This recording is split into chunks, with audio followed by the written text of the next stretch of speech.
रसिको नमस्कार. कलांगण संगमेश्वरच्या फेसबुक पेजवर मी निबंध कानिटकर आपणा सगळ्यांचं मनापासून हार्दिक स्वागत करतो. संगमेश्वर संपदा या आमच्या संवाद मालिकेचा आजचा 15वा भाग आणि आजच्या 15व्या भागामध्ये आपण संवाद साधणार आहोत प्रसिद्ध अभिनेता वैभव मांगले याच्यासोबत. वैभव, कलांगणच्या या फेसबुक पेजवरती मनापासून तुझं स्वागत करतो. धन्यवाद.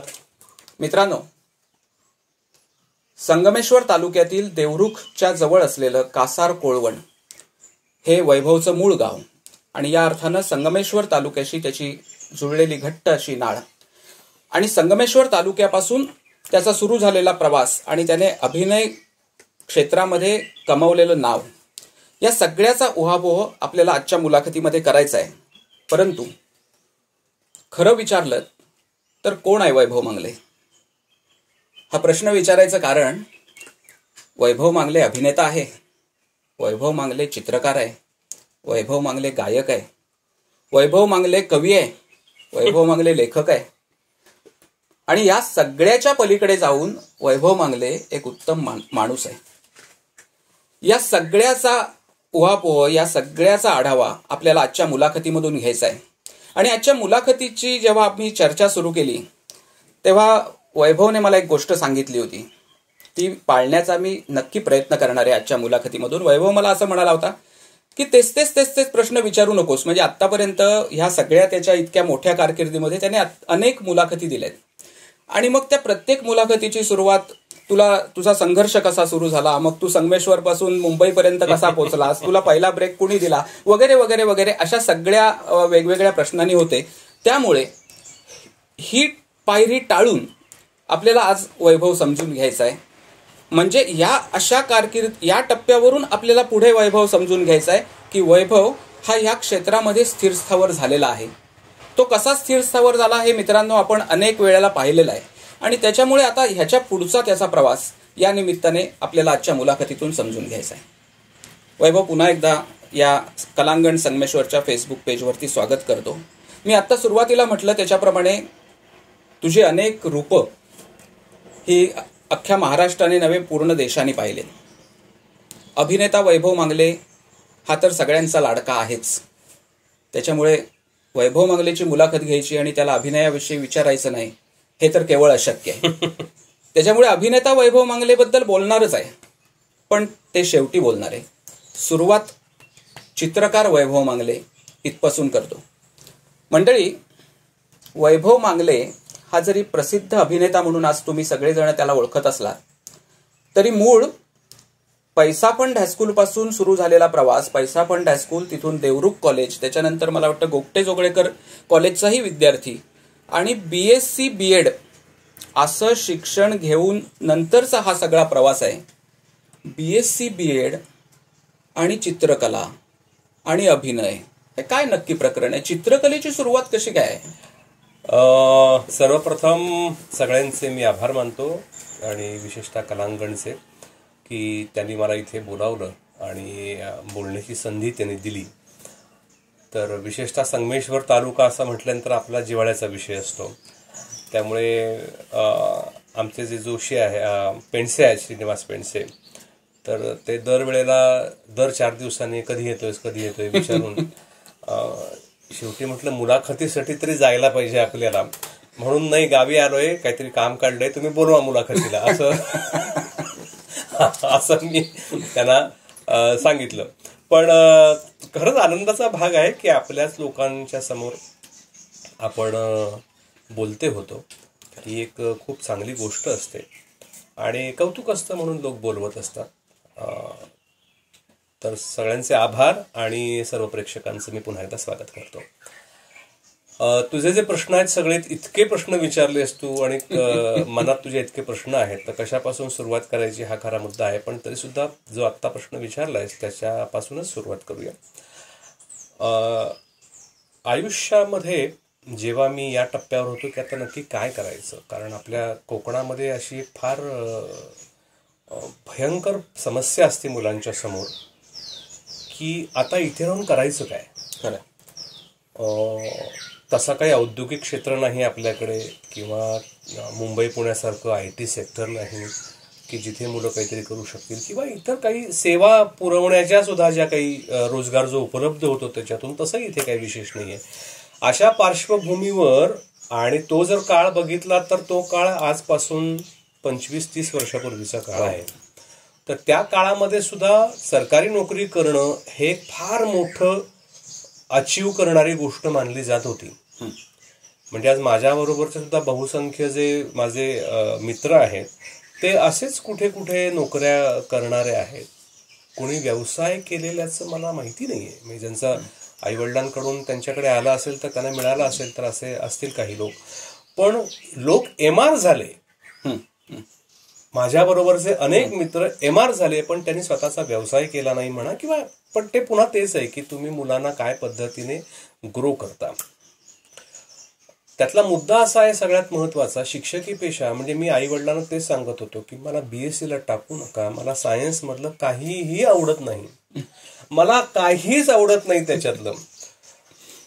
मी पैसा फंडला असताना तिथे माझ्या सुदैवाने तिथे एकतर जेव्हा मी गेलो 11वीला, मला पहिल्याच दिवशी शिक्षकांनी सांगितलं की तू गणित घेऊ नकोस, तू भूगोल घे, तुला गणितातलं काही येत नाही. मला काही माहित येतच नव्हतं खरोखर. तर मी भूगोल घेऊन 12वी झालो. त्यानंतर मी वडिलांना पुन्हा म्हटलं की मला तुम्ही सायन्सला टाकू नका, मला तुम्ही मराठीला, मला आर्ट्सला जाऊ दे, मला MA करू दे मराठीमधून, आणि मी प्राध्यापक होतो. पुन्हा त्याशीच सगळं नित्य पूरक असतं एकमेकांना. मला अभिनयाची आवड होती, मला वक्तृत्वाची आवड होती, मला गाण्याची आवड होती. चित्रकला तेव्हा काही दूरपर्यंत काही संमतच नव्हता. आपण शाळेत शिकतो तेव्हाच काही चित्रकला आपल्या वाट्याला येते तेवढीच, चित्रकलेचा काही संबंध नव्हता. तर हे ज्या सगळ्या गोष्टी होत्या त्या सगळ्या शिक्षकाला याव्याच लागतात. खरं, मुलांसमोर तुम्ही शिकवता म्हणजे काय करता, मुलांसमोर तुम्ही अभिनय करून दाखवता. तुम्ही जेव्हा इतिहास शिकवता, जेव्हा तुम्ही मराठीतली एखादी कविता शिकवता, मराठीतल्या साने गुरुजींचा एखादा धडा शिकवता, किंवा अनेक कादंबऱ्यातले उतारे म्हणून तुम्हाला जेव्हा मराठीच्या पुस्तकामध्ये असतात, तेव्हा ते तुम्हाला अभिनीत करून दाखवावे लागतात मुलांना. म्हणजे अभिनय करावा लागतो. अगदी अभिनेता होणं, मुंबईत जाऊन मी एवढा मोठा अभिनेता होईन का हे माझ्या कल्पनेच्याही पलीकडे, म्हणजे त्याच्यात कुठे नव्हतं की आपण कधीतरी जाऊन काहीतरी होऊया, कुठेही नाही. तर मग मला असं वाटायचं की हे मला आवडतंय तर मग मी शिक्षकच का होऊ नये, मी प्राध्यापकच का होऊ नये. अगदी. तर हे बीएससी बीएडचं जे गणित आहे ते तुला सांगतो, मी त्याच्यानंतर केलेलं आहे ते.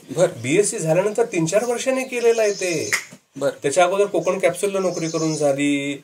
त्यानंतर समृद्ध पाईप कंपन्या ज्या सिमेंटचे पाईप बनवतात ना, त्या कंपनीमध्ये नोकरी करून झाली. त्याच्यानंतर अजून कुठे अजून 2-3 ठिकाणी अशी नोकरी केली. तर हे सगळं केल्यानंतर लक्षात आलं आपलं कशातच मन नाही रमत, हे आपल्याकडनं होणंच शक्य नाहीये. आपण शिक्षक झालेलंच बरं. इव्हन मी म्हणत होतो 12वी नंतर मी डीएड करतो, मला शिक्षक होऊ दे. तर तेही मला करू दिलं नाही. म्हणजे किती पालकांची बौद्धिक दिवाळखोरी असते. तर ते त्यांना कळतच नाही एका पॉइंटला की आपल्या मुलाला काय, त्याचा कल कुठे आहे, त्याला कुठे जायला त्याचं मन सांगताय, ते घडत नाही. आपण टप्प्याटप्प्यानंतर हा विषय बोलू. पण त्या याच्यानंच सांगतो तुला की अभिनय, गायन, वक्तृत्व, चित्रकला हे शिक्षकाच्या भूमिकेतनेच डेव्हलप झालेल्या गोष्टी असं वाटतं मला. मध्यंतरी तू एक ठिकाणी असं म्हणाला होतास की चित्रकलेला इतर देशात जेवढं महत्व आहे तेवढं आपल्या देशात नाहीये, असं तुझं मत आहे. हो. आणि स्वतः चित्रकार असताना हे मत आहे, ह्याला एक विशेष जास्त महत्व आहे. तर ह्याच्याबद्दल सांग ना, काय नक्की तुला वाटतं ह्याच्याबद्दल? पहा काय झालं, आता ह्या लॉकडाऊनच्या अगोदर जेव्हा मी माझं अलबत्या गलबत्या चालू होतं, इबलीस चालू होतं, माझी सोनी टीव्हीला एक मेरे साई नावाची सिरियल चालू होती. तर त्या दरम्यानच्या काळामध्ये मोनोटोनी येते एक तुम्हाला. म्हणजे तुम्ही रोज रोज तेच प्रयोग करता, तुम्ही रोज रोज तेच शूटिंगला जाऊन तेच बोलता, तेच वातावरण असतं. तर एक कलाकार म्हणून ना एक काय म्हणतो आपण त्याला, एक विचित्र भावना तयार होते, अरे यार हे सगळं तेच चाललंय रोज यार, ह्याच्यात काही बदल नाहीये. मग ती जी उर्मी असते ना बदलाची, ती तुम्हाला इकडे तिकडे घुसवते. उर्मी आहे का, मग शोध बरं काय काय तुझ्यात आहे, आठव बरं तुला काय काय येत आहे. मग अचानक एके दिवशी युट्यूबवरच मी असं काहीतरी पाहत होतो आणि चित्रकलेचं एक प्रात्यक्षिक तिथे होतं एक 10 मिनिटाचं. म्हटलं काय बघूया. तर तो माणूस इतकं सुंदर चित्र काढत होता त्याच्यामध्ये. तर सांगत होता की कसं काय करायचं, कसं काढलं पाहिजे, कुठले रंग काय, आधी कसं लेआउट काढून घ्यायची, मग तुम्ही लँडस्केप करताना काय करायचं, तुम्ही पोर्ट्रेट करताना काय करायचं, हे ते सांगत होता. म्हटलं करून बघूया का. 2-3दा बघितला.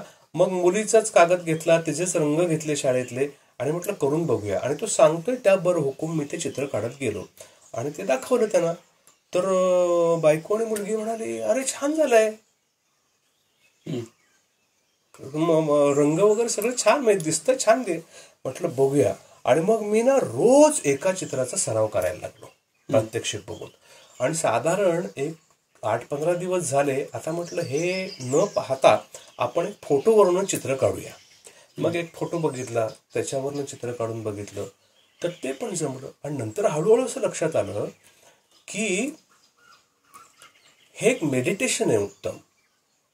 तुम्ही एक कागद घेऊन बसता, तुम्ही आज ठरवताच काय काढूया बरं.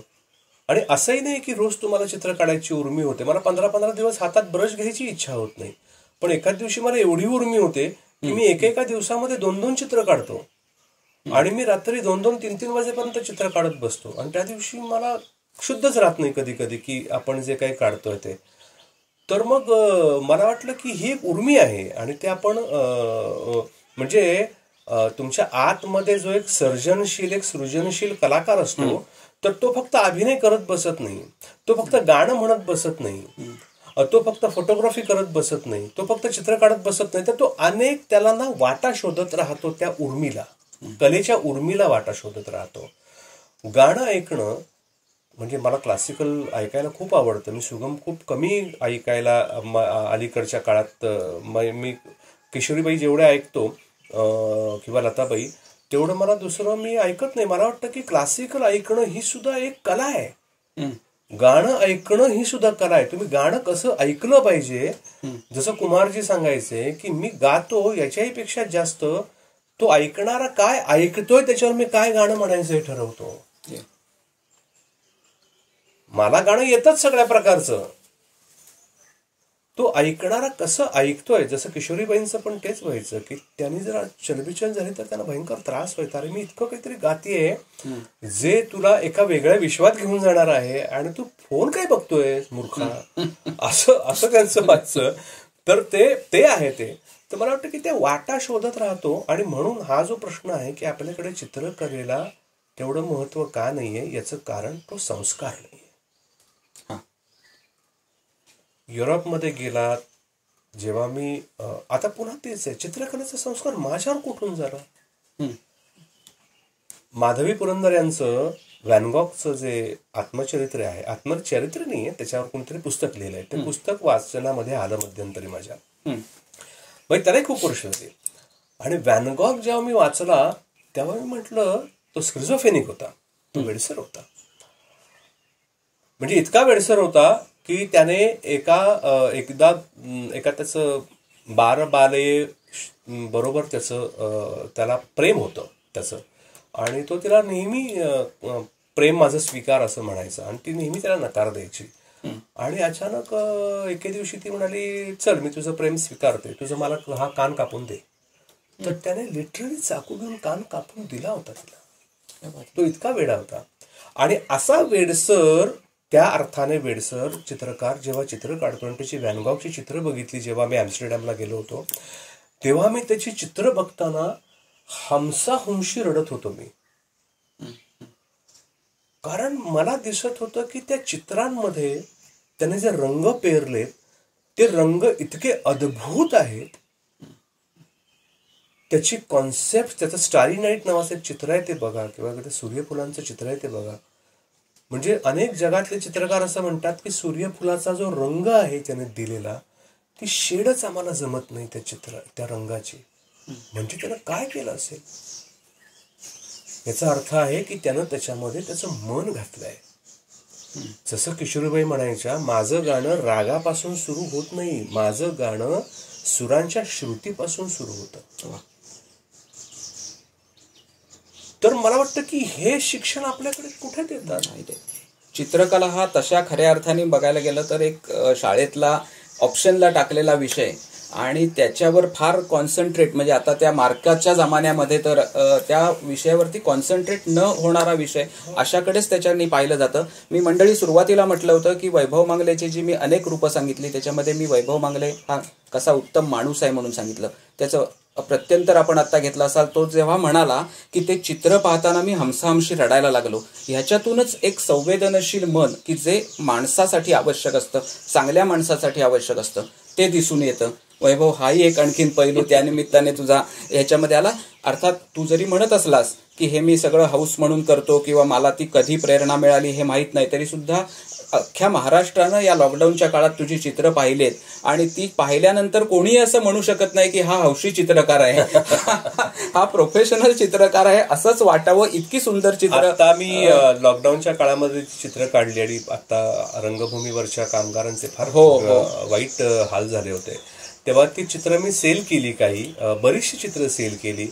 त्याच्यातून जवळपास 2.5-3 लाखाचा निधी उभा राहिला आणि तो मी त्या कामगारांना दिला. क्या बात आहे. हाही एक वेगळा आदर्श आपण म्हणू की म्हणजे हे भालचंद्र पेंढारकरांचं जन्मशताब्दी वर्ष आहे. भालचंद्र पेंढारकरांनी विचार सुरू केला होता की रंगमंचाच्या मागे काम करणाऱ्या लोकांचा, त्याचा कित्ता तू ह्या त्यांच्या जन्मशताब्दी वर्षात गिरवलास आणि ही खूपच मोठी गोष्ट आहे खरं म्हटलंस तर. नाही, मोठी असं नाही म्हणत मी काय म्हणतो काय, मी काय माझ्या पदरचे पैसे काढून दिले नाही. मी चित्र जी केली होती ती चित्रच विकली आणि त्याच्यातून तो निधी जो उभा राहिला तो मी दिला. या निमित्ताने खूप मोठ्या मोठ्या लोकांच्या ओळखी झाल्या, त्यांच्याबरोबर उठणं बसणं झालं. अश्विनी भिडे देशपांडेंनी माझी तब्बल 2 चित्र घेतली विकत. त्यांना कोणाला तरी प्रेझेंट द्यायचं होतं म्हणून सुद्धा त्यांनी घेतलं.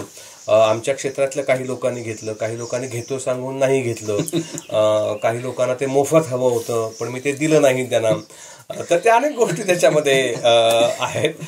आमच्याच क्षेत्रातल्या काही लोकांनी घेतलं तू म्हणालास त्याच्यातला एक सुबोध भावे आहे ना, ज्याने तुझं चित्र विकत घेऊन दिवाणखान्यात लावलं. होय होय होय. म्हणजे असाही एक सुबोध आहे. सुबोध त्याने त्याच अर्थाने त्याला काय फार चित्र आवडलं होतं म्हणून अशाच भाग नसेल कदाचित, पण त्याला एक मदत करायची होती आणि त्यानिमित्ताने कामगारांना पण मदत होईल याने ते घेतली होती. पण माझा तोच एक त्याच्यात विचार आहे, अजूनही असतो, की चित्र आपल्या घरात असावं असं वाटणारी परंपरा तयार झाली पाहिजे.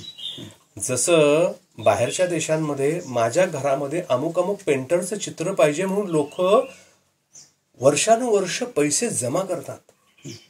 मोने नावाचा एक अत्यंत मोठा चित्रकार होऊन गेला युरोपमध्ये, तर त्याचं आत्ता एक चित्र विकलं गेलं. केवढं असेल, साधारण 12x16चं चित्र असेल, एवढं चित्र असेल. त्या चित्राची किंमत तब्बल 75 कोटी रुपये होती. बापरे. किती चित्रकाराला महत्व असतं. एखाद्याचं चित्र आपल्या घरात असणं हा प्रेस्टिजचा, प्रतिष्ठेचा प्रश्न हा नंतरचा आहे, पण चित्र ही गोष्ट किती सुंदर आहे. अगदी. म्हणजे काही समाजामध्ये चित्र काढू देत नाहीत ना, कारण त्यांना असं वाटतं की ते निसर्ग देवाचं तुम्ही प्रतिसृष्टी निर्माण करण्याचा अधिकार तुम्हाला नाही. तर मी म्हणतो ही खरं तर किती चांगली गोष्ट आहे की देवानं निर्माण केलेला आहे, परमेश्वराने हा निसर्ग आहे, पण तो निसर्ग मी पाहतो आणि माझ्या मनातला एक वेगळा निसर्ग मी त्या चित्रामध्ये, जो अस्तित्वातच नाहीये, माझ्या मनातला निसर्ग मी त्या रंगांद्वारे त्या कागदावर उमटवतो. ही केवढी मोठी गोष्ट आहे. आणि असं उमटवलेलं प्रतिसृष्टी त्या अर्थाने तुमच्या घरामध्ये एक छान चित्र असावं असं का वाटत नाही आपल्याला? कारण आपल्याला तेच आहे की आपल्याला शक्यतो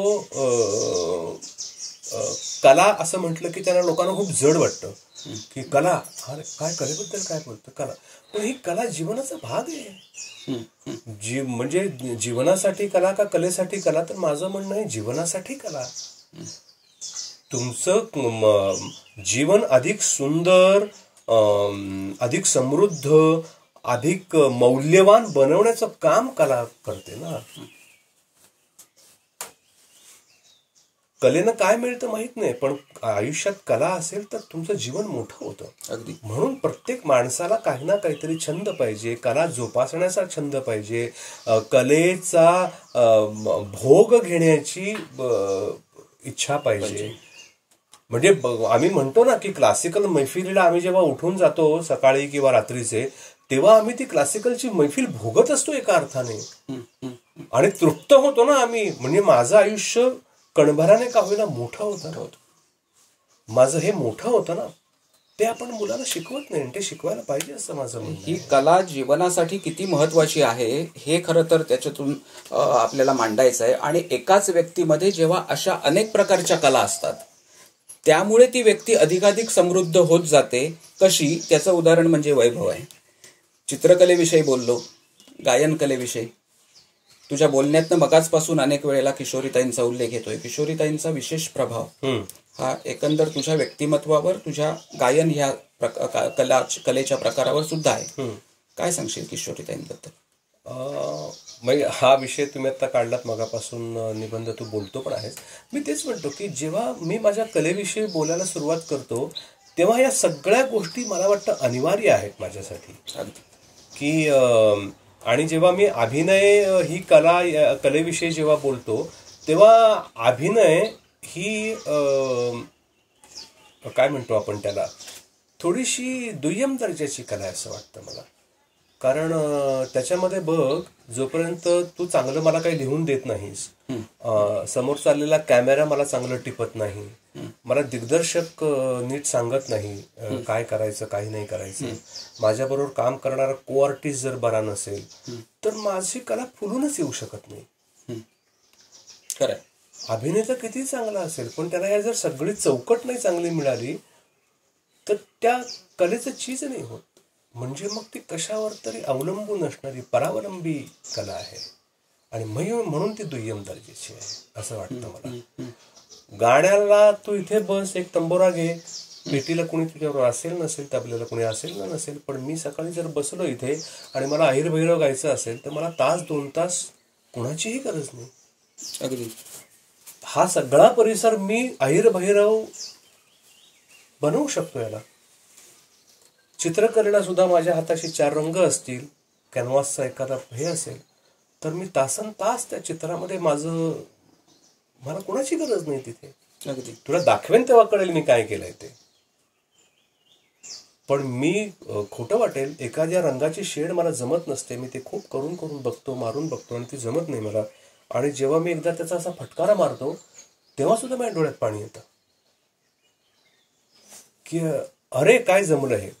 तर मी जेव्हा बोलतो गाण्याविषयी तेव्हा अभिनय चित्रकला येते, चित्रकला बोलतो तेव्हा अभिनय गाणं येतं, आणि किशोरीताईंविषयी जेव्हा आपण बोलतो तेव्हा मला वाटतं तिथे सगळं संपतं असं वाटतं मला. किशोरीताई म्हणजे गाणं, तुला तो प्रसंग पण तुला सांगतो मी तू माझ्या किशोरीताई गेले तेव्हा त्या लेखात पण लिहिलं होतं, गाणं सरस्वतीची समाधी नावाचा एक लेख लिहिला होता लोकसत्तेमध्ये. तेव्हा मला गाणं हे ऐकायला कसं मी लागलो हे पण आता आठवत नाही मला. ऍक्च्युली हे मला कसं आवडायला लागलं. परवा मी अश्विनी त्यांकडे गेलो होतो त्यांच्या घरी,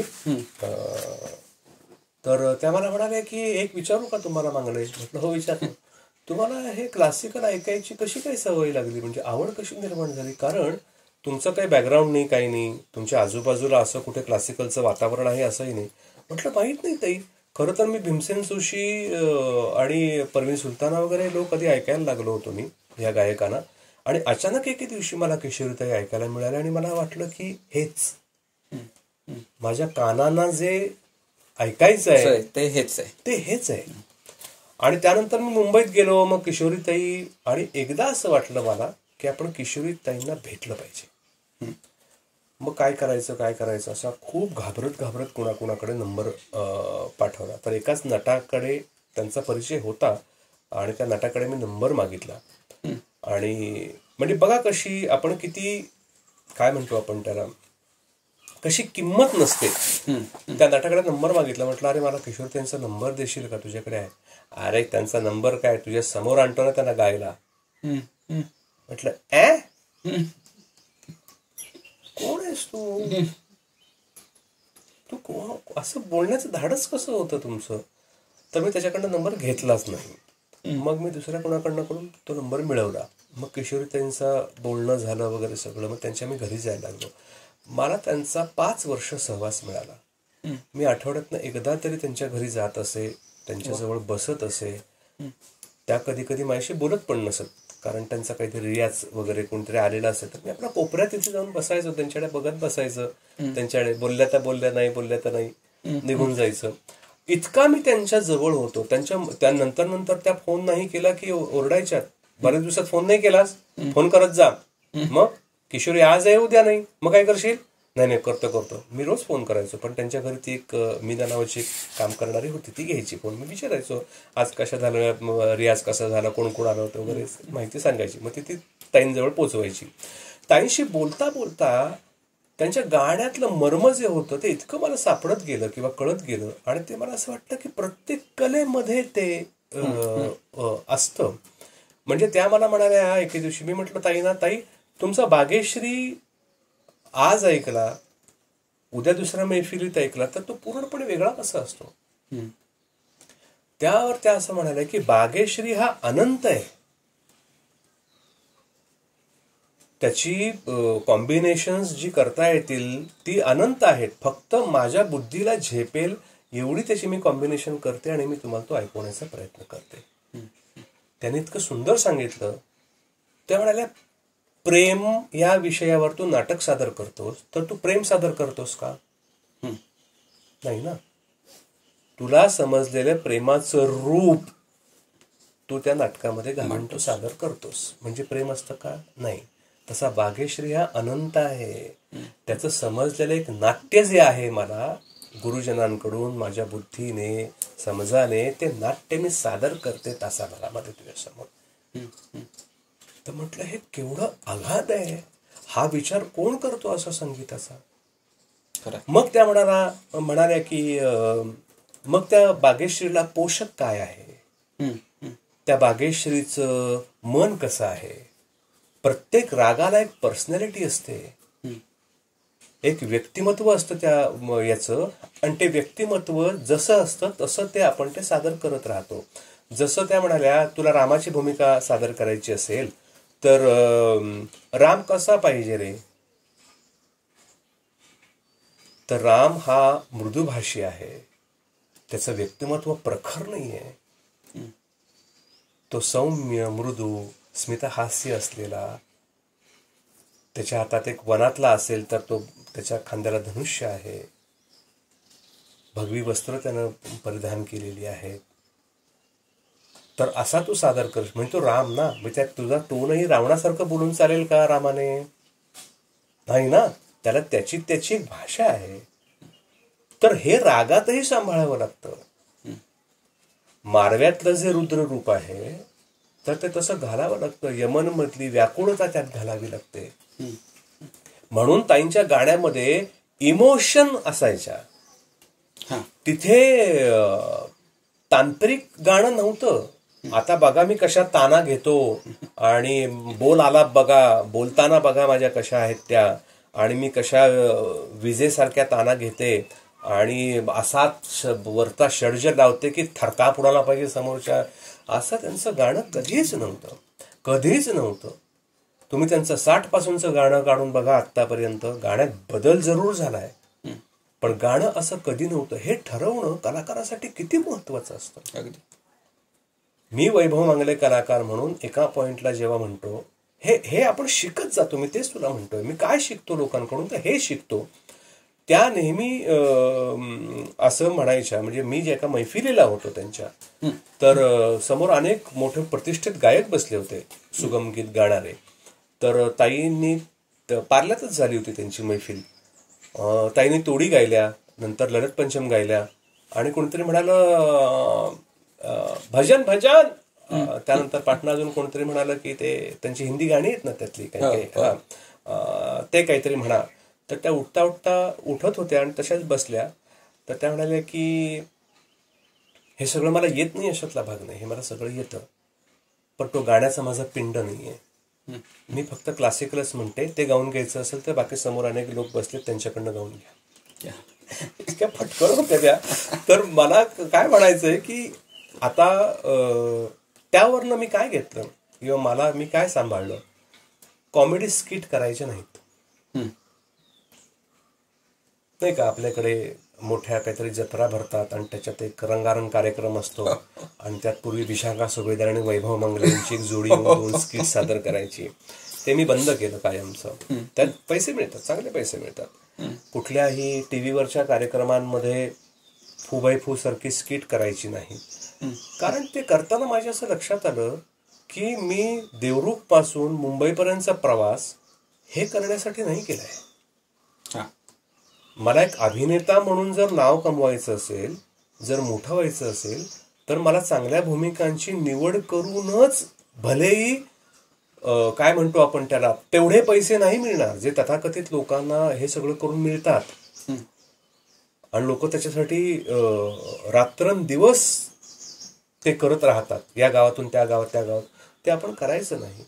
तर आपण नट म्हणून, आपल्याला चरित्र अभिनेता म्हणून, एक चांगला उत्तम नट म्हणून जर आपल्याला नाव कमवायचं असेल, तर आपल्याला हे सगळं करायचं नाही.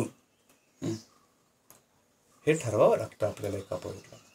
तर मला वाटतं किशोरीताई या लोकांकडनं आपण हेच शिकतो. मित्रांनो, किशोरीताईंसारख्या एका दिग्गज व्यक्तिमत्वाचा इतक्या 5 वर्षाचा, त्याने आता सांगितलं त्याप्रमाणे 5 वर्ष त्याला सहवास लाभला.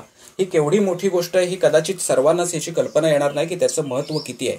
पण या सगळ्या अशा थोर व्यक्तींच्या सहवासात राहून त्याचं एक सृजनशील मन घडत गेलं आणि त्याच्यातून एक प्रामाणिकपणा जो येत गेला. म्हणजे मी सुरुवातीला ज्याचा उल्लेख केला की वैभव मांगले हा एक उत्तम माणूस आहे, त्याच्यातला प्रामाणिकपणा जसा घडत गेला, या प्रामाणिकपणाचं उदाहरण आता आपल्या लक्षात आलं असेल की महाराष्ट्र ज्याला प्रसिद्ध अभिनेता म्हणून ओळखतो, विनोदी अभिनेता म्हणून, असं नाही, वैभव तू जरी म्हणत असलास तरी सुद्धा आम्ही वाडा चिरेबंदी मधला वैभव सुद्धा पाहिलाय, मग्न तळ्याकाठी मधला वैभव सुद्धा पाहिलाय. त्याच्यामुळे केवळ विनोदी अभिनेता नाही, उत्तम अभिनेता म्हणून ज्याला ओळखतो, तो अत्यंत प्रामाणिकपणे आता बोलून गेला की अभिनय ही दुय्यम कला आहे.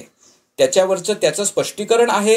हे जरी सगळं खरं असलं तरी सुद्धा हे वाक्य म्हणणं ह्याच्यातला सुद्धा त्याचा प्रामाणिकपणा दिसतो की कलेची विगतवारी करताना त्याचं केलेलं परीक्षण किंवा त्याचं केलेलं मूल्यांकन ह्याच्यामधला सुद्धा दिसतो. वैभव, गाण्याचा विषय निघालाच आहे, त्याच्यामुळे गाण्याकडून अभिनयाकडे जाताना एक वैभव मांगलेचं गाणं तर आम्ही ऐकतोच, आम्हाला आवडतंच, पण वैभवने लता दिदींच्या आवाजात म्हटलेलं जे गाणं आहे ना, ते खूप महाराष्ट्राला आवडलं आणि त्याने खूप डोक्यावर घेतलं.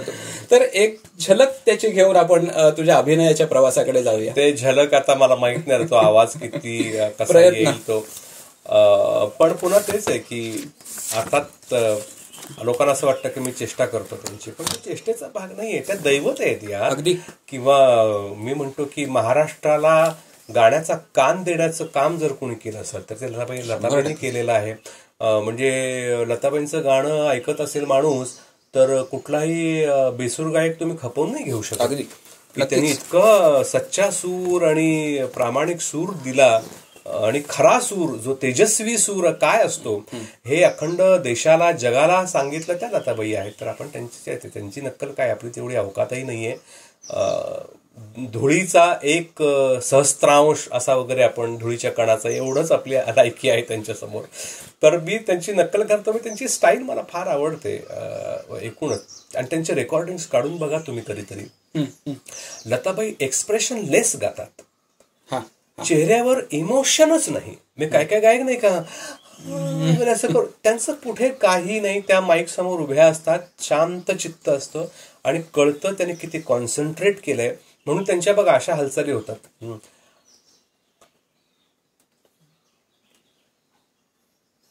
आतमध्ये कॉन्सन्ट्रेशन चालू असतं. तो जो सूर गायचा आहे, ते जे शब्द आहेत ते, म्हणून त्या बाकीच्या त्यांना विचारलं की तुम्ही गाण्यात एक्सप्रेशन कसं आणता, असं कोणीतरी एक मूर्ख प्रश्न विचारला कोणीतरी की तुम्ही गाण्यात एक्सप्रेशन कसं आणलं, तर त्या म्हणाल्या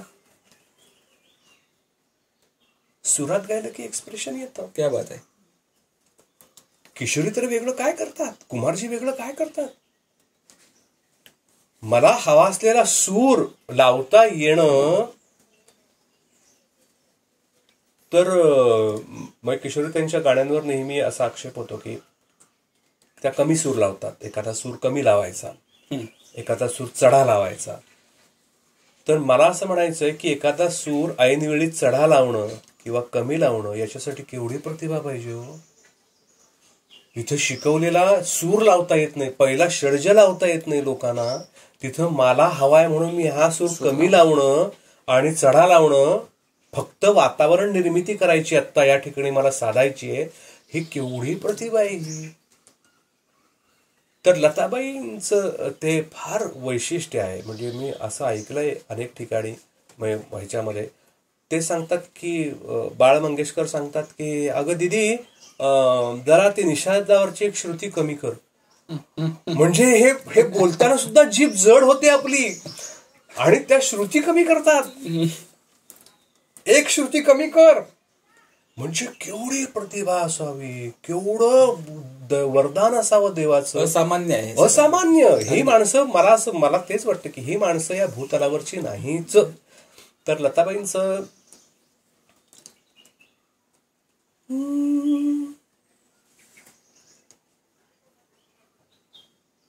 आज मला इथे बोलावलं त्याबद्दल मी आपली आभारी आहे. गाण्याची फरमाईश करता पण आवाज लागत नाही आता पूर्वीसारखा, पण प्रयत्न करते.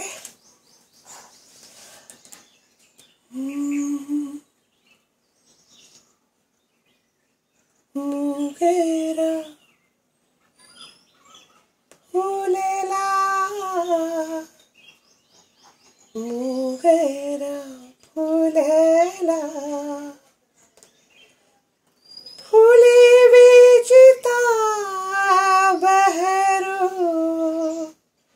कड़ियासी आला, मुगेरा फुलेला, मुगेरा फुलेला. थँक्यू. क्या बात आहे. तर आता काय वय वाढतं तसं थोडा आवाज पण आपला ब्रॉड होत जातो. तर ते ती जी एक 20 वर्षापूर्वी जी ॲक्युरेसी येत होती ती आता तेवढी येत नाही. अभिनेता वैभव मांगले, ज्याची आमचे खरं म्हटलं तर सगळे रसिक. वैभव मांगले हा अभिनेता म्हणून जितका प्रसिद्ध आहे त्याच्यामुळे, आणि त्यात मगाशी तू म्हटलास तसं की विनोदी अभिनेता.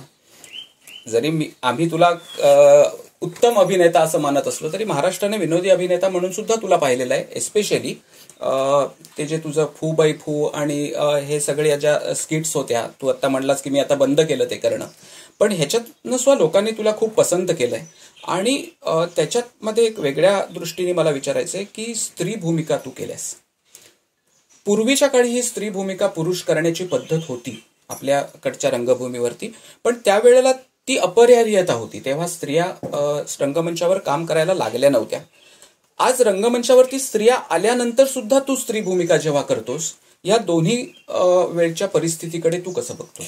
नाही, तो काळ जो तुम्ही तो आता म्हणालास की पूर्वी अपरिहार्यता होती, ते बरोबर आहे तो मुद्दा. आताच्या काळामध्ये सिनेमात असेल किंवा या कॉमेडी स्किटमध्ये असेल तर स्त्री भूमिका या फक्त वात्रटपणा करण्यासाठीच केलेल्या असतात. त्याच्यामध्ये काही त्यांना काही फार गंभीरपणे काही म्हणायचं नसतं आणि ते आपण घेऊ पण नाही गंभीरपणे काही. काहीतरी चावटपणा, काहीतरी मग थोडंसं कमरेखालचं अश्लील काहीतरी करायचं असतं. आणि मला वाटतं की विनोद निर्मितीचा अत्यंत सवंग जर कुठला प्रकार असेल तर तो स्त्री भूमिकांमधल्या अश्लीलतेचा आहे. म्हणजे बालगंधर्वांची मी जेव्हा मुलाखत ऐकली, युट्यूबवर आहे त्यांची मुलाखत, तेव्हा ते म्हणाले की अनेक वेळेला फजिती व्हायची माझी सुद्धा स्त्री भूमिका करत असताना. अनेक वेळेला ते म्हणाले की कापूस भरलेला असायचा तर तो खाणं प्रेक्षक सांगायचे की कापूस दिसतोय म्हणून. तर हे जेव्हा तुम्ही वास्तव सांगता हा भाग वेगळा असतो आणि त्याच्यावर विनोद निर्मिती जेव्हा करायची असते तेव्हा तो अश्लील होतो. स्त्री भूमिका करताना माझी काय फजिती झाली हे सांगणं वेगळं, आणि तसा प्रसंग मुद्दामून प्रेक्षकांमध्ये विनोद निर्माण करण्यासाठी, हशा निर्माण करण्यासाठी तयार करणं हा भाग वेगळा आहे. हा फरक आहे त्याच्यामधला. मी ज्या स्त्री भूमिका केल्या तुम्ही काढून बघा, युट्यूबवर माझे अजूनही व्हिडिओज आहेत. किंवा मी माझे पती सौभाग्यवतीमध्ये जी स्त्री भूमिका केली होती, मी अत्यंत गंभीरपणे केलेली स्त्री भूमिका आहे. त्याच्यामध्ये विनोद निर्मिती जरी असली तरी ती स्त्रीत्वाचा अपमान करणारी अशी कुठल्याही प्रकारे मी कधीही केलेली नाही. ती हिडीस कधीही केलेली नाही. मी मेकअप म्हणला किंवा त्या कपडेवाल्यांना नेहमी सांगत असे, कपडे असे घाला की जे खरोखर छान दिसतील, त्याच्यातून हिडीसपणा दिसणार नाही. मेकअप, त्याचं कॉस्ट्युम जे काय असेल ते सगळं व्यवस्थित करा. मी राखी सावंत पण केली, तुम्ही काढून बघा. मी काम करणारी मोलकरीण गायिका असते ती का केलेली आहे, ती पण काढून बघा तुम्ही. मी सौभद्र मधली रुक्मिणी केलेली आहे, ती काढून बघा. तर याच्यामध्ये मी कुठेही ते सवंगपणा येईल असं मी कधी केले नाही. पण तरी सुद्धा मला असं वाटतं की हा अत्यंत निकृष्ट दर्जाची विनोद निर्मिती स्त्री भूमिकातून होते. याच्यानंतर आता वैभव म्हणजे मगाचपासून ते म्हणतोय की विनोदी अभिनेता वैभव मांगले असेल, किंवा मी मगाशी ज्याचा उल्लेख केला की वाडा चिरेबंदी सारखं एक अत्यंत गंभीर आणि गंभीर विषयावरचं नाटक, आणि त्याच्यातली भूमिका सुद्धा गंभीर होती. या सगळ्या भूमिकांच्या पार्श्वभूमीवरती जेव्हा अलबत्त्या गलबत्त्या आलं, ह्या मुलाखतीचा एक अविभाज्य भाग आहे, कारण तो अलबत्त्या गलबत्त्या हे एक बालनाट्य, अर्थात जे 45-47 वर्षापूर्वी रत्नाकर मतकरींनी लिहिलं होतं आणि प्रभावळकरांनी त्याच्यात भूमिका केली होती, असं नाटक, एक बालनाट्य हे पुन्हा तुझ्या रूपानं या रंगमंचावरती आणलं गेलं. नुसतं आणलं गेलं नाही, ह्याचं कारण की दरवर्षीच्या उन्हाळी सुट्टीमध्ये बालनाट्य लागतात आणि ती विसरून जायला होतात. पण ह्याचं वेगळेपण ह्याच्यामध्ये पुन्हा असं आहे की 375 दिवसात 333 प्रयोग, आणि एकाच दिवशी एकाच नाटकाचे 5 प्रयोग एकाच दिवसामध्ये, म्हणजे सकाळी 7:30 वाजल्यापासून रात्री 10:30 वाजेपर्यंत एकाच नाटकाचे 5 प्रयोग ह्या बालनाट्याचे वैभवने केले. हा एक विलक्षण अनुभव आहे. ही एक मोठी गोष्ट आहे. मुलांसाठी केलेलं काम, म्हणजे सुधाताई करमरकरांनी जी बालरंगभूमीची मुहूर्तमेढ रोवली त्या पार्श्वभूमीवर सुद्धा अलबत्त्या गलबत्त्या अलबत्त्या गलबत्त्या अलबत्त्या अलबत्त्या अलबत्त्या गलबत्त्या अलबत्त्या नाही अलबत्त्या गलबत्त्या अलबत्त्या गलबत्त्या मला वाटतं हा एक इतिहास आहे, आणि ते आमच्या कुणाच्या ध्यानीमनी नव्हतं की त्याचं असं काही होईल. लक्षात घ्या, वाडा चिरेबंदी केलं तर मला माहिती आहे त्याचं सांस्कृतिक मूल्य काय आहे. एलकुंचवार आणि त्यांचं जे नाटक आहे ते लोकोत्तर नाटक आहे वाडा चिरेबंदी हे. तर अलबत्या गलबत्या करताना ही एक मनामध्ये मला शंका होतीच की म्हटलं अरे आता इतकं सगळं काम केल्यानंतर परत चेटकीण करायची बालनाट्य, म्हणजे हे किती आपलं अवमूल्यन करून घेण्यासारखं आहे बालनाट्यात काम करायचं म्हणजे. पण मी एका क्षणी असा विचार केला की आपल्या पाठी, हे बघा पुन्हा तेच मुद्दा म्हणतोय मी, तुम्ही काय करता याच्यापेक्षा ते काय चौकटीत बांधलंय हे फार महत्वाचं असतं.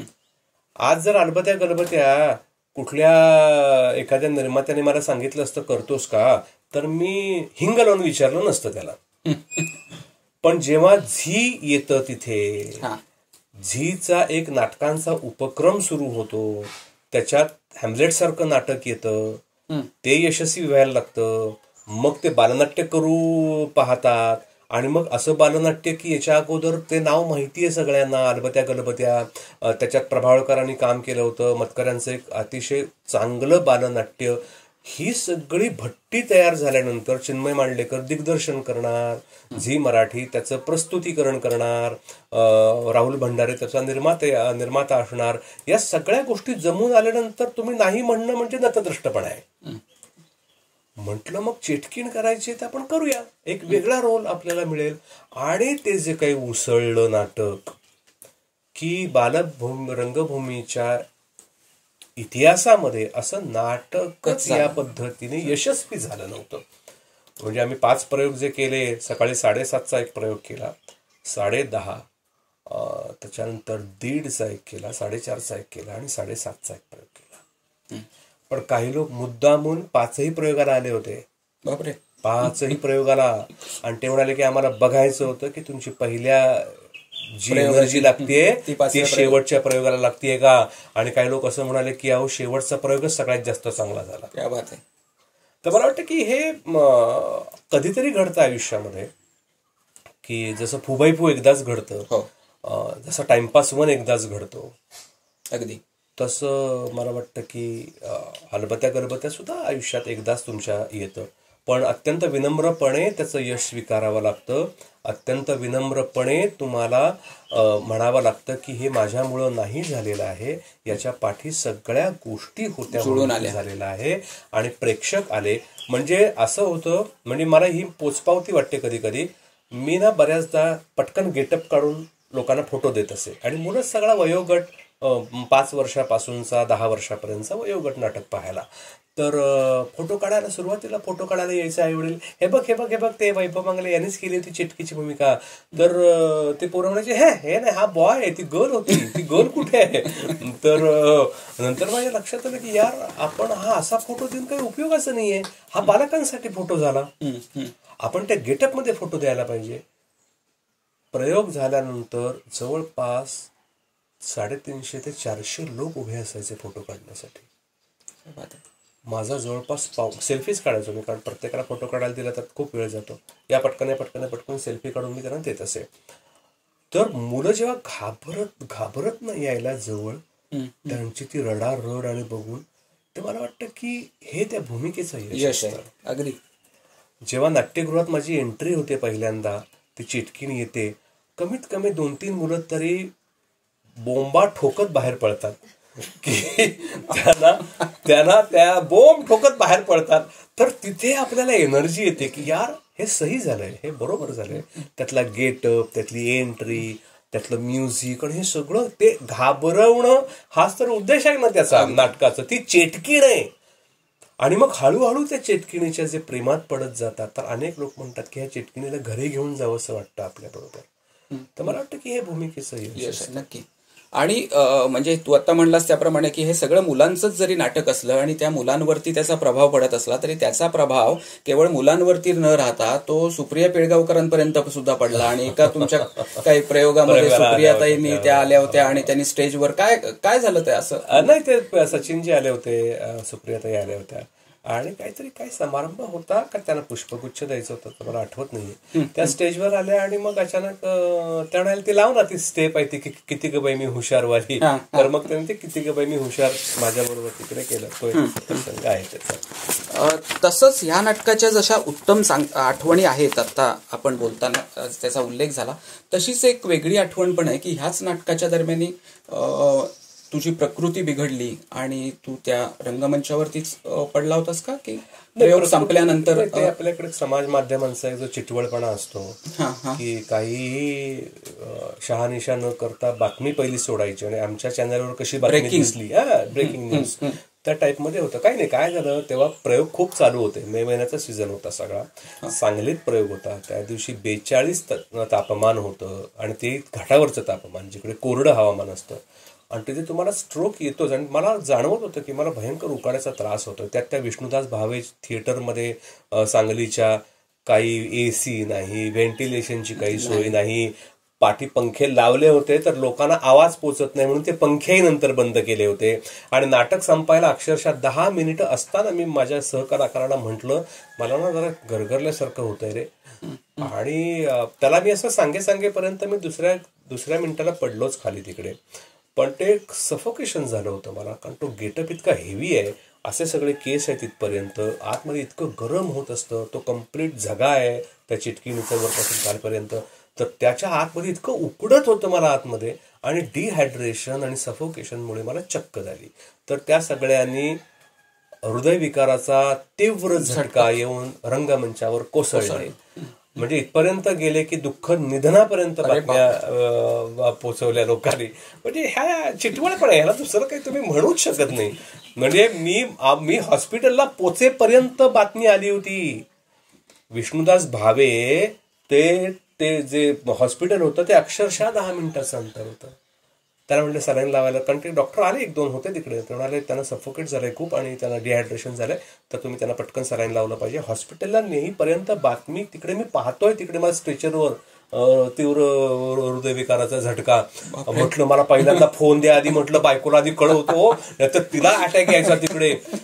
तर मी पटकन तिला म्हटलं असं असं झालंय, टीव्हीवर बातम्या येत आहेत. ती नशी मुलांचा अभ्यास घेत बसली होती.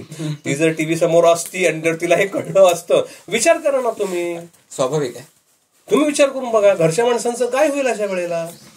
माझी आई पाणी पित होती तर ती तो तांब्या खाली पडला, कारण ती गावी होती आणि ती टीव्ही बघत होती.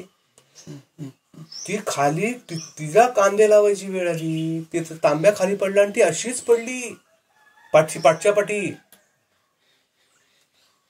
हे केवढं भयंकर आहे सगळं. मग ही जबाबदारी किती आहे आपल्यावर, तो आपण आणि ह्याचा मनस्ताप सुद्धा विनाकारण भोगावा लागतो. आणि पण ह्या सगळ्या गोष्टी पण आता असा अजून एक त्यातला जाता जाता एक प्रकार सांगतो की आपण किती असहिष्णू असतो आणि किती काय म्हणतो आपण त्याला, सगळं सोडून आपण कसे विचार करतो. माझं एक भाषण युट्यूबवर आलं होतं ज्याच्यामध्ये मी देव मानत नाही या संदर्भातलं माझ्या नास्तिकतेविषयी मी बोललो होतो. तर ते ट्रोल होतच नेहमीप्रमाणे वगैरे. तर जसं हा अटॅक आल्याची बातमी गेली आणि ते फेसबुकवर युट्यूबवर सगळं आलं, तर तिथे खाली काय लिहावं लोकांनी, देवाच्या काठीला आवाज नसतो मागले. तुम्ही देव नाही म्हणाला होता, त्याची शिक्षा तुम्हाला मिळालेली. आता काय बोलणार याच्यावर आपण.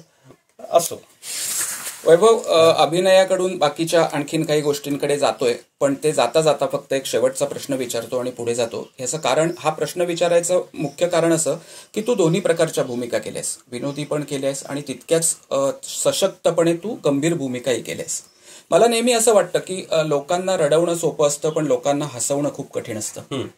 तसंच विनोदी भूमिका आणि गंभीर भूमिका यामध्ये हेच सूत्र लागू होतं की विनोदी भूमिका करणं हे जास्त अवघड आहे गंभीर भूमिकेपेक्षा, का ह्याच्याबद्दल तुला नक्की काय वाटतं?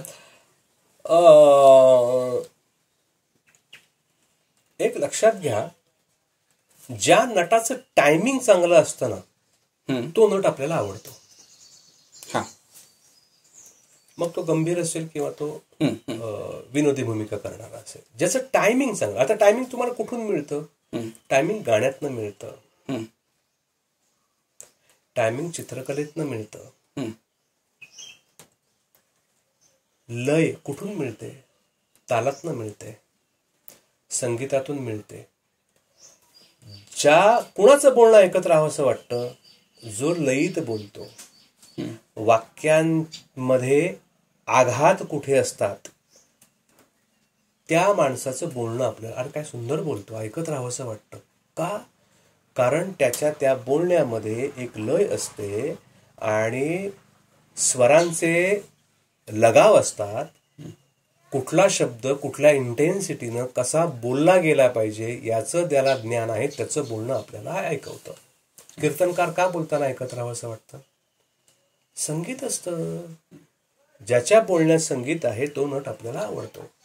मोठं उदाहरण म्हणजे विक्रम गोखले. पॉझेस घ्यावेत तर त्यांनीच घ्यावेत. का म्हणतो? त्या पॉझेस मध्ये सुद्धा ते बोलत राहतात, ते आपण ऐकत राहतो. त्या पॉज मध्ये त्यांचं म्हणणं आपल्याला माहिती असतं. त्या अगोदर जे वाक्य बोलले आहे त्या वाक्यानंतर पॉज पडलाय तर त्या वाक्याचा अर्थ लावत आपण पॉज मध्ये शोधत राहतो तो अर्थ. आता याच्यानंतर काय वाक्य येणार आहे हे आपण पॉज मध्ये शोधतो. हा संगीताचा अभ्यास आहे. त्याच्यामुळे त्याच्यामध्ये गंभीर आणि विनोदी असा काही प्रकार नाहीये ज्याचं टायमिंग चांगलं. आता मी दोन्ही भूमिका सारख्या का करतो याचं कारण मला दोन्हीतलं टायमिंग कळत. वाडा चिरेबंदी मधला भास्कर करताना मी हे कटाक्षाने टाळतो की भास्कर उभा करत असताना हा भास्कर करणारा नट वैभव मांगले आहे असं लोकांना आधी माहिती असतं.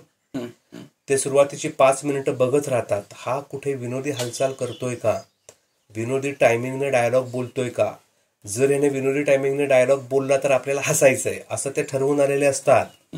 तर ते जर आपल्याला त्याच्यावर मात करायची असेल तर एका क्षणाची सुद्धा बेफिकिरी ती भूमिका करताना बाळगता कामा नये. आणि हे मी कटाक्षानं सुरुवातीपासून पळत आलेलो आहे. म्हणून त्या भूमिकेत विनाकारण जो लिखित नाहीये असा एकही हास्य मी लोकांमध्ये माझ्या कृतीतून निर्माण करत नाही, ही त्या भूमिकेची मागणी आहे. आणि ते करणं माझं कर्तव्य आहे नट म्हणून. आणि हे उत्तम प्रकारे लोकांपर्यंत पोहोचवलं जातं. ह्याच्यात तुझा उत्तम अभिनेता तुझ्यातला दडलेला आहे. तू आत्ता मगाच्या आपल्या विषयात बोलताना असं म्हणालास की तुझ्या नास्तिकतेबद्दल बोललास. या नास्तिकतेच्या पार्श्वभूमीवरती तुझ्या व्यक्तिमत्वावरती गौतम बुद्धांचा प्रभाव आहे असं तुझ्या एका मुलाखतीमध्ये वाचलं. हो, याबद्दल काय सांगशील? मी त्या भाषणामध्ये मी तेच म्हटलं होतं की काय आहे, जे देववादी आहेत, चूक का बरोबर हा फार नंतरचा मुद्दा आहे असं वाटतं मला. जशा जशा श्रद्धा आहेत तसतशा माणसाने त्या बाळगाव्यात. फक्त त्याचा समाजाला त्रास होऊ नये, आजूबाजूच्या लोकांना त्रास होऊ नये याचं फार कटाक्षाने भान पाळणं गरजेचं आहे. आणि त्याच्यावर मात्र मी बोलतोच. दैववादी असणाऱ्या माणसापेक्षा जो माणूस नास्तिक आहे ना, त्याच्यावर खूप जबाबदारी असते मोठी. हे तुम्हाला कळत नाही. मी माझ्या कुठल्याही कृत्याचं खापर मी कशावरच फोडू शकत नाही. ना मी नशिबावर फोडू शकत, ना मी कुठल्या माणसावर फोडू शकत, ना कुठल्या मी देवावर फोडू शकत. त्या संपूर्ण कर्तृत्वाची, त्या कृत्याची जबाबदारी ही मलाच स्वीकारावी लागते. कारण तू तसे त्यावेळेला निर्णय घेतलेस, तू तसा त्या वेळेला वागलास, म्हणून तुला हे सगळं आता भोगावं लागतंय. मी तेव्हा देमार व्यसनं केली म्हणून आता तुला हा आजार जडलेला आहे. कार्यकारण भाव, त्यातलं लॉजिक, त्याची कारण मीमांसा हे करायला तुम्हाला बुद्ध शिकवतो. आणि मी नास्तिक आहे. मी नास्तिकतेकडे प्रवास माझा हा सोपा प्रवास नाहीये. जेव्हा तुमच्या घरामध्ये प्रचंड देवदेव करणारे आणि तथाकथित काय म्हणतो आपण, कशाचंही कारण न शोधता जेव्हा तुमच्यावर ही गोष्ट लोक थोपवतात, तेव्हा माझ्यासारखा एक कलाकार असतो तो म्हणतो, हे का करून, मला याच्यातून काय मिळतं, हे केल्याने काय मिळतं, काय मिळालं. तर मग मला काहीच मिळत नाही मनस्तापाशिवाय. म्हणजे चंद्रोदय झाल्याशिवाय मोदक खायला मिळणार नाहीत. ज्या चंद्रावर माणसं जाऊन आलीत तर मी त्याला अजून का देव मानत बसू. ज्या काळात देव मानायचा होता त्या काळात मानलं लोकांनी. तेव्हा त्यांचं चूक नव्हतं, कारण त्यांना माहितीच नव्हतं चंद्र ही काय गोष्ट आहे, सूर्य ही काय गोष्ट आहे. तेव्हा त्यांनी देव मानला, फाईन, काही प्रॉब्लेम नाही. आता जर तुला माहितीये की चंद्र हा पृथ्वीचा उपग्रह आहे आणि तो असल्याशिवाय तिचं अस्तित्वच संपून जाईल जर तो नसेल तर मग मी त्याच्याकडे काय म्हणून पाहिलं पाहिजे. अगदी हा कार्यकारण भाव तुम्हाला बुद्ध शिकवतो. म्हणून माझा प्रवास जेव्हा झाला तेव्हा बुद्ध वाचनात आला आणि मग हळूहळू मला कळत गेलं. आणि मी एक पुस्तक आहे ते तुम्ही सर्व प्रेक्षकांनी अवश्य वाचलं पाहिजे. युवाल नोआ हरारी नावाचे एक फार मोठा सायंटिस्ट आहे. तर त्या सायंटिस्टने सेपियन्स नावाचे एक पुस्तक लिहिले. ते पुस्तक वाचल्यानंतर तर तुमची कवाडच उघडतात. तुम्ही माणसाकडे एका वेगळ्याच दृष्टिकोनातून पाहायला शिकता आणि तुम्हाला कळतं की माणसाची उत्क्रांती जी होत गेली ती कशा कशा टप्प्यावर होत गेली आणि माणसाने कसा जेव्हा तो शेती करायला लागल्यापासून कसा ऱ्हास निर्माण झालाय, आपण ऱ्हास करतो आहोत पृथ्वीचा, याचा फार सुंदर अभ्यास त्या माणसानं केलाय. आणि अल्टिमेटली तो असं म्हणतो की जर तुम्हाला सुखी व्हायचं असेल, आनंदी राहायचं असेल, तर तुम्हाला अपेक्षा सोडून दिल्या पाहिजेत सगळ्या प्रकारच्या. दुःखाचं मूळ हे अपेक्षांमध्ये लपलेलं आहे. आणि जर तू अपेक्षा करत आणि तुला जर दुःख मुक्ती हवी असेल तर असं नाही की तू दुःख नाही तुला झालंच पाहिजे दुःख मुक्त, असं नाही म्हणत तो. का बाबा दुःखी असतो, मला असा असा त्रास आहे. मग बाबा तुझ्या दुःखाचं कारण याच्यात आहे, ते सोडतोस का? सोडलं, चला. तू सुरुवातीला म्हणालास तसं की ते प्राध्यापक व्हायचं होतं वगैरे, ती प्राध्यापकी अजूनही तुझ्यात शिल्लक आहे. कारण तुझ्याकडनं असे वेगवेगळ्या ह्या ज्या कन्सेप्ट ऐकायला मिळतात. म्हणजे नास्तिकतेची ही एक वेगळीच संकल्पना ही ऐकायला मिळाली आणि ती पटते. म्हणजे मला सांगायचंय काय की ती तू मांडलेली संकल्पना ही पटते.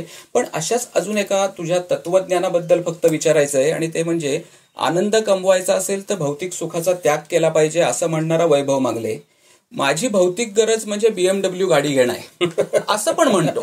आता ह्याच्यातून पण काहीतरी आम्हाला बाबा शिकव जरा, काय म्हणजे ह्या दोन्ही कॉन्ट्रास्ट गोष्टी एकच माणूस कशा काय म्हणतो, काय नक्की आहे ह्याच्यात? मी तुला तेच म्हणतो की मला मुक्ती कशापासून हवी आहे. मला BMW पासून हवी आहे का मुक्ती? तेव्हा त्याच्यापासून मुक्ती नको आहे. पण आता पुन्हा तेच म्हणतोय की माणूस ना टप्प्याटप्प्यावर बदलत जातो. आता BMW हवी आहे असं मी ज्या मुलाखतीत म्हटलं असेल ती मुलाखत काढून पाहिली आणि त्याच्यानंतरच्या मुलाखती काढून पाहिल्या तर तुम्हाला तो प्रवास कळेल की माझा तो प्रवास कसा चालू झालेला आहे. करोनामुळे तर इतकं शहाणपण दिलंय, शहाणपणच म्हणतो मी, भलेही भयंकर लोकांचं आर्थिक नुकसान झालंय, लोक अक्षरशः उद्ध्वस्त झालेली आहेत, हे सगळं मान्य असलं तरी शहाणपण करोनाने याच्यासाठीच दिलं की तुमचं काहीही होऊ शकतं यार कधी. कारण ही स्थिती आपण कधीही आपण कल्पना नव्हती केली आहे. म्हणजे माझे एप्रिल आणि मे असे मिळून अलबत्या गलबत्या आणि ह्याचे जवळपास 100 प्रयोग लागलेले होते. विचार कर, म्हणजे आत्तापासून मागच्या मार्च पासून ते या मार्च पर्यंत माझं कमीत कमी, आता बोलू नये पण कोटीच्या वर नुकसान झालेलं आहे. त्याच्या जीवावर मी घर घेतलं होतं मुंबईमध्ये की आपण चांगलं घर घेऊया, कारण आता व्यवस्थित चालू आहे, तर आपण ते लोन आपण फेडू लवकर आणि त्या सगळ्या गोष्टी आपण पटापटा करू. तर अचानक हा कोरोना आल्यामुळे सगळंच विचारच सगळे हे झाले की अरे मग असं झालं तर मग मी हे सगळं जमवतोय, मी हे काहीतरी करतोय, याला काय अर्थ आहे सगळ्याला? खरंय. म्हणून शहाणपण दिलं असं म्हणतो मी. एक वैचारिक तुमची बैठक तयार केली आणि खरोखरच बुद्ध सांगतो त्याप्रमाणे की तुम्ही आनंदी राहण्यासाठी, सुखी राहण्यासाठी बाहेर कुठेच नसतं, ते सगळं तुझ्या आत आहे. ते तू बाहेर काढलंस तर क्षणाला तुला दिसेल की अरे किती आनंद आहे आजूबाजूला आणि आपण किती सुखी होऊ शकतो. तर मला वाटतं की ते सगळं तुम्हाला शिकवलं, म्हणून ते BMW म्हटलं मी तुला की ते असेल कदाचित आधी बोललेलो. आणि मला BMW ही गाडी खरंच आवडते. माझ्याकडे जर्मन मेडच गाडी असावी असं मला नेहमी वाटतं, कारण ती गाडी चांगली असते.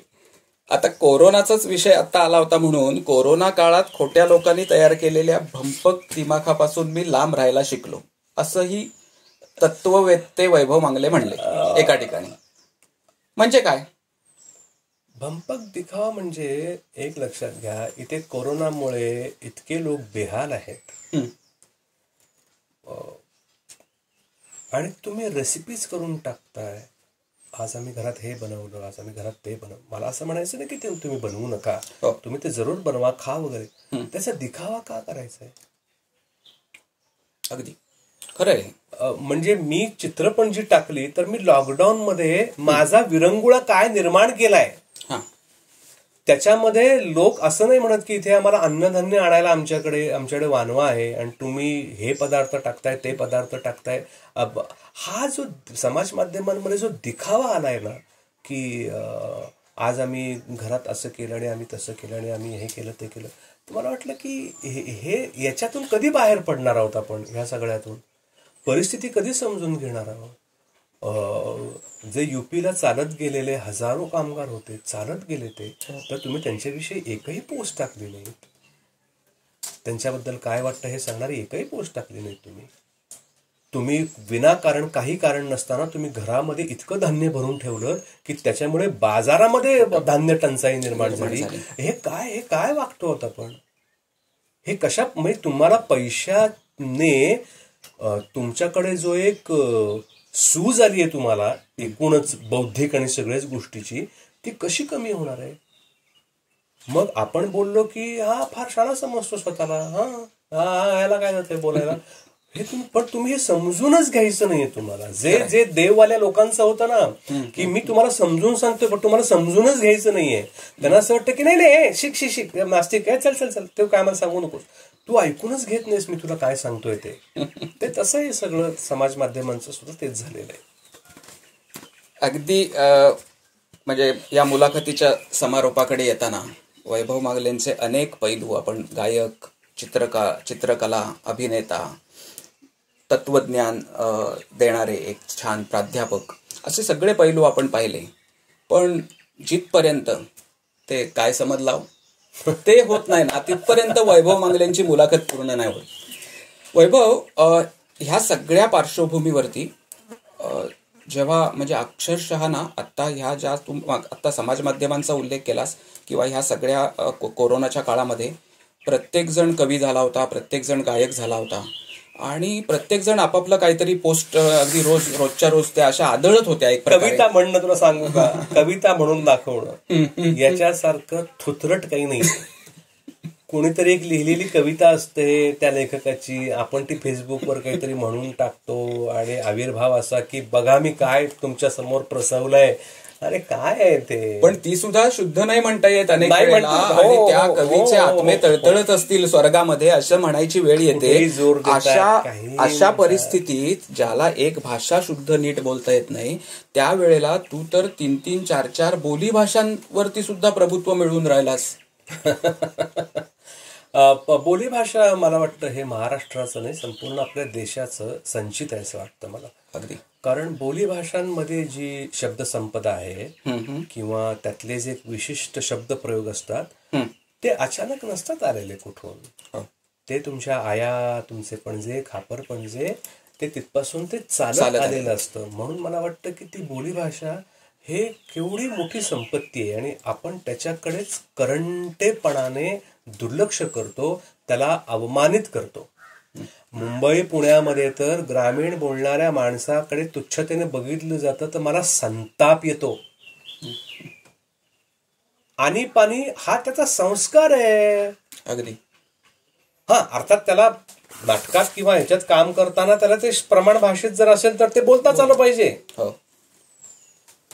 म्हणून मला वाटतं की जेव्हा माझा मामा जेव्हा फोनवर बोलतो, काय रे बाबा कधी आला आहेस, होय काय, मग ये की इकडे येऊन जा की रे इचलकरंजीला, होय नाटकाच प्रयोग आहे, मग येतो की मी, पास ठेवून दे बरं, हा हा हा येतो की, आणि आई कुठे आहे, देख तिचा फोन. हे भाषा हे केवढं त्याच्यात किती किती गाणं आहे. बेळगावकडचं मराठी अजून वेगळं आहे, माझी मावशी अजून वेगळं बोलते. हे कोल्हापूर सांगलीकडे ही भाषा बोलतात. मुंबईतलं मराठी वेगळं आहे, मालवणी वेगळं आहे, संगमेश्वरी वेगळं आहे. विदर्भातली जेव्हा चंद्रकांत कुलकर्णी यांनी मला घेण्याचं कारणच ते होतं की ते असं म्हणाले की प्रशांत सुभेदार जे पहिलं काम करायचे भास्करचं ते तर नागपुरातलेच होते, त्याला तर वैदर्भीय बोली येणं अगदी जेवढं मला संगमेश्वरी येतं तेवढंच त्यांना विदर्भातलं येत असणार आहे. तर मला करताना ते म्हणाले की मांगले तुला बोली भाषा बोलण्याचा छंद आहे म्हणून मी तुला या नाटकात घेतलंय आणि तू गंभीर भूमिका करू शकतोस हे मला माहिती आहे म्हणून मी तुला कास्ट केलेलं आहे. तर त्याच्यामध्ये सुद्धा त्या बोलीभाषेमध्ये सुद्धा वैदर्भी जी आहे त्याच्यामध्ये सुद्धा गाणं आहे. काय जातो मास्तर हे जड्या हिंदी नटासारखे केसाचे फुगे काढून हिंडत राहतील एकाचा गावभर. आता त्याच्यातले जोर बघा, हिंडत राहतील एकाचा गावभर. बघावा तेव्हा पांट प्रेरोबा गळ्यात तो आडवा ट्रान्झिस्टर जाणव्यासारखा आवरात काय जातो मास्तर आहे का नाच आहे भोसडीचा. तर हे जे आहे त्याच्यातलं बोलणं त्या भास्करचं, तर हे मला वाटतं की ती त्याच्यामध्ये त्यात गाणं आहे. आणि विदर्भामध्ये शिवी ही येणं क्रमप्राप्त आहे. तर हे जे सगळं आहे त्याच्यातलं ते शिकणं माझ्यासाठी फार मोठी गोष्ट होती. आणि एखादी भूमिका चांगल्या दिग्दर्शकाकडून, मी चंद्रकांत कुलकर्ण्यांसारख्या दिग्दर्शकाकडनं शिकणं हे सुद्धा फार मोठं भाग्याची गोष्ट असते. अलीकडे दिग्दर्शक म्हणजे आमच्याकडे हा तुम्हाला घेतलंय आणि काम आहे तर तुम्हाला येतच आहे. म्हणजे आपण 10 स्टेप करून दाखवायच्या त्यातल्या तो म्हणणार की हा या 2 सांगण्यात, अरे मग तुला काय सुचलंय ते सांग ना आधी मला. अशी कथा आहे. त्याच्यामुळे ती बोलीभाषा हा माझा अत्यंत आवडीचा विषय आहे. आता मला वाटत होतं तर की नुसतं आपलं संगमेश्वरी, मालवणी आणि वऱ्हाडी एवढ्याच वैभव चांगल्या बोलीभाषा बोलतो, पण त्याने जी आता इचलकरंजी म्हणजे विशेषतः कोल्हापूर सांगली जिल्ह्यामध्ये जी भाषा बोलली जाते तीही तू हुबेहूब, अर्थात इथून आता शेवटाकडे जाताना पण एकदा संगमेश्वरी मात्र म्हणजे जी तुझी मूळ आहे त्याच्या एका झलकेशिवाय मुलाखत संपवताच येणार नाही. पहिली 4 वाक्य त्यातली ती शिकार तुम्ही ऐकली असाल बऱ्याच जणांनी बऱ्याचदा. तर झालं असं, सकाळला उठलो आणि परसागडला गेलो आणि सगळं बुलबुली. तर बायकोला म्हणे काय मी वाईट जरा पोटात मुरडा पडला राहिलेला आहे गे, तर काही जरा दे करून. तर तिनं वाईट नाकावडी जरा गवती चाय द्यायला करून आणि आला बिना कायसा घातला कुठून त्याच्यात. तर ब्यायलीला तरी काही थांबण आहे.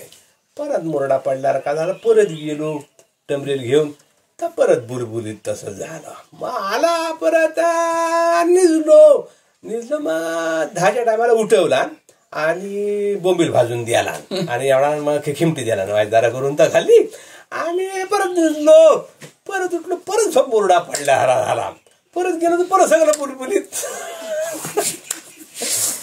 तर तेच आहे की मुंबईच्या लोकांना आतापर्यंत जी भाषा माहिती होती ती यदा कदाचितची भाषा माहिती होती. ती पण बाणकोटी आहे. जे मंडणगड साईडला जी बोलतात ना, मंडणगड दापोली पट्ट्यामध्ये, खेड पट्ट्यामध्ये ती ही भाषा आहे. आपला हार्डकोर जो पट्टा आहे तो खाली हा सावर्ड्या चिपळूण पासून सुरू होतो, जो हे संगमेश्वरी बोली हे आपल्याकडे ही भाषा बोलली जाते. पण मला सांगा, आत्ता ते टीव्हीवर दिसलं, सगळ्यांना आवडली, त्याची गंमत निर्माण झाली म्हणून तुम्हाला त्याच्याविषयी अप्रूप वाटतं. पण याच्या अगोदर आपल्याला किती अप्रूप होतं या भाषेविषयी. एक अमुक समाजाची भाषा म्हणून आपण त्याच्याकडे त्याच दृष्टीने बघत होतो आणि हसत होतो. खरं. म्हणून मला सगळ्यांना हे सांगायचं आहे की तुमच्या आजूबाजूला तुम्ही जे धनगर बोलताना कधी ऐकलेत आपल्याकडचे, जे गोठण्या साईडला जे धनगर बोलतात ना, ती भाषा ऐका.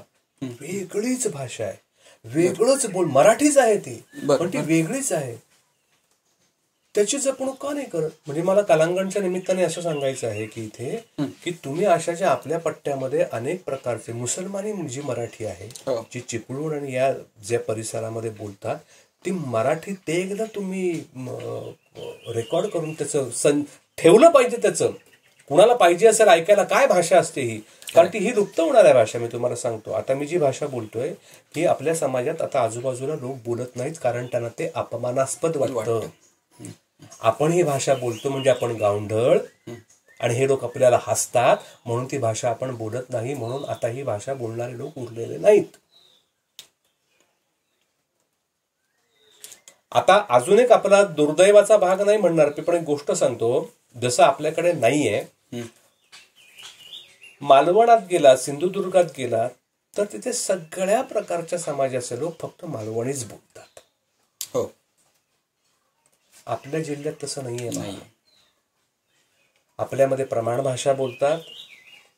भंडारी वाण्यांची एक वेगळी मराठी आहे, कुणबी समाजाची एक वेगळी मराठी आहे, मुसलमानांची एक वेगळी मराठी आहे. म्हणजे त्या अर्थानं म्हणायला गेलं तर वैविध्य आहे, पण एक भाषा नाही. म्हणून एक माणूस दुसऱ्या भाषेला हसतो. तर मला वाटतं हे आपण तसं न करता आपल्या आपल्या ज्या भाषा आहेत त्या भाषांचं थोडंसं संवर्धन करता येईल का, त्या अजून जास्त ठळकपणे लोकांपुढे मांडता येतील का. म्हणजे इथे येणाऱ्या माणसांना, इथे बोलणारी माणसं त्या भाषेत बोलतात, जसं विदर्भातली माणसं विदर्भाच्या भाषेत बोलतात. कोल्हापूरमध्ये, कोल्हापूर जिल्ह्यात सगळे कोल्हापुरी बोलतात ना. काय रे ताटलाईस असं सगळीकडे म्हणतात ना. मग तसं आपल्या जिल्ह्यामध्ये करता येईल का, हा आपण एक उपक्रम म्हणून हाती घ्यायला पाहिजे का, असा एक विचार करा. नक्की, अगदी.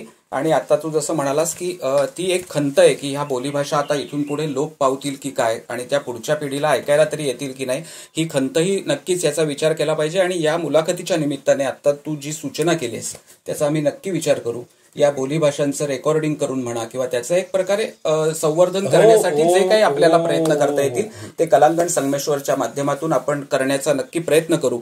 वैभव, मुलाखतीचा समारोप करताना आपण खूप तुझ्या वेगवेगळ्या आयामांबद्दल बोललो. ह्या सगळ्या गोष्टींच्या पार्श्वभूमीवरती अजून असं काय वाटतंय की अजून एखादी गोष्ट राहिली आहे करायची? आता हे खुणावतंय मला अजून.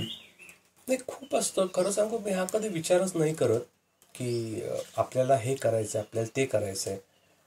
टप्प्यावर जसजशा गोष्टी, आयुष्य ना माणसापेक्षा खूप मोठं असतं. आणि आयुष्य फक्त म्हणजे माझं आयुष्य नसतं. माझ्या आयुष्याशी जोडलेली अनेक आयुष्य असतात. माझ्या आयुष्याशी जोडलेला निसर्ग असतो. अनेकांची भावविश्व माझ्यामध्ये असतात. आणि म्हणून ती भावविश्व जेव्हा त्याचा विचार करत राहतो तेव्हा कळतं की आयुष्य फार मोठं आणि प्रचंड आणि सुंदर आहे. तर असं काहीतरी ठरवून काहीतरी आयुष्यात करावं असं कधी वाटत नाही मला. त्या त्या टप्प्यावर जसजसं मला आयुष्य भेटत जातं, जसं ते मला बिलगतं, मी तसा व्यक्त होत जातो असं मला वाटतं. म्हणून मी आयुष्यात कुठलीच गोष्ट ठरवून कधीच केलेली नाही.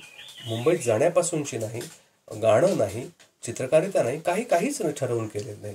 ते जसं मला आयुष्य दिसतं, माझ्या समोर उलगडतं, ते जसं येऊन मला मिठी मारतं ना, तसं मी ते घडत गेलं आणि ते स्वीकारत गेलो. जे जसं जसं समोर आलं तसं स्वीकारत गेलास. वैभव, मुलाखतीचा समारोप करताना काय सांगशील?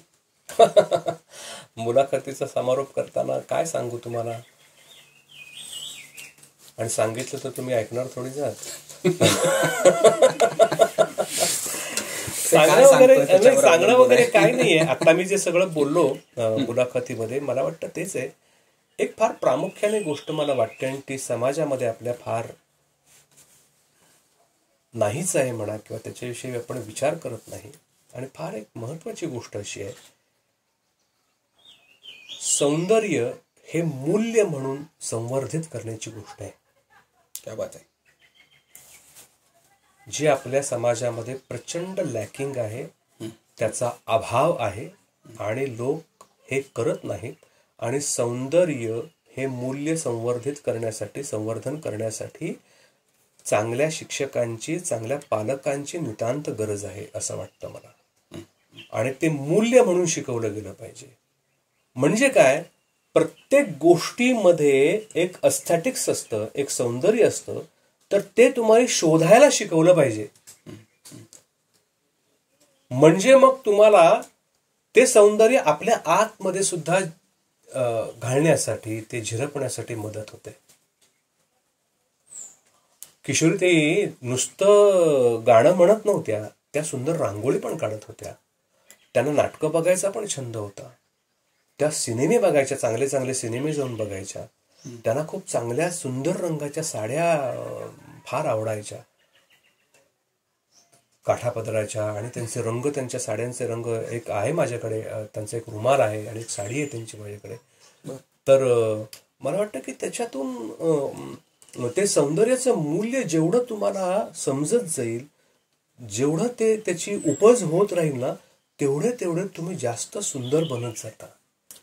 तुम्ही कर्मठ राहत नाही, तुम्ही आक्रस्ताळे होत नाही.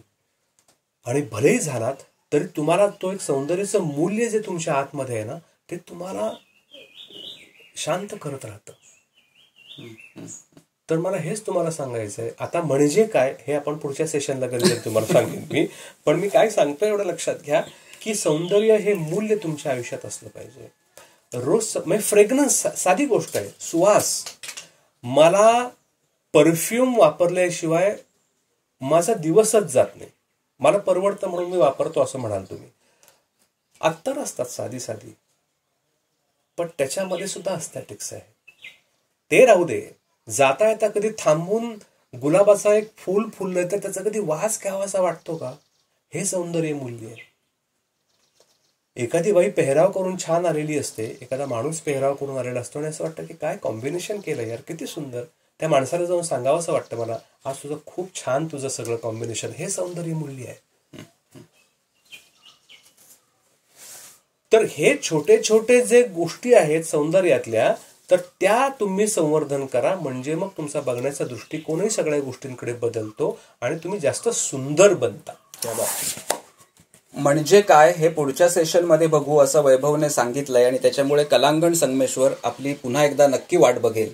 वैभव, आज या आमच्या संगमेश्वर संपदा या संवाद मालिकेसाठी तू तुझ्या व्यस्त म्हणजे तू जरी सुरुवातीला म्हटलं असलंस की ते मी आपलं असंच सांगितलं की मी गावाला कामाला म्हणून येतोय आणि मुलाखती द्यायला आलो, हा तुझा मोठेपणा आहे, पण तरी सुद्धा तुझ्या या कार्यक्रमातून व्यस्त कार्यक्रमातून वेळ काढून तू आलास त्याबद्दल कलांगणच्या वतीने तुझे मनापासून आभार मानतो. मित्रांनो, कलांगण संगमेश्वरच्या वतीनं ही संगमेश्वर संपदा या संवाद मालिकेमध्ये आजचा 15वा भाग आपण प्रसिद्ध अभिनेता वैभव मांगले याच्यासोबत गप्पा मारल्या. वैभव हा आपल्या संगमेश्वर तालुक्यातलाच एक उमदा अभिनेता आणि ज्यानं आज नाट्य क्षेत्रामध्ये किंवा अभिनय क्षेत्रामध्ये जे काम केलं या सगळ्याचा उहापोह या मुलाखतीच्या निमित्ताने आणि त्याच्यातल्या एका माणसाचा उहापोह या मुलाखतीच्या निमित्ताने करण्याचा मी आज प्रयत्न केला. मित्रांनो, संगमेश्वर संपदा या संवाद मालिकेत संगमेश्वर तालुक्यातल्याच ज्यांनी संगमेश्वर संपन्न केलं, अधिक समृद्ध केलं, अशा आणखी एखाद्या महानुभावासोबत पुन्हा लवकरच भेटू. तोपर्यंत खूप खूप धन्यवाद. नमस्कार. थँक्यू.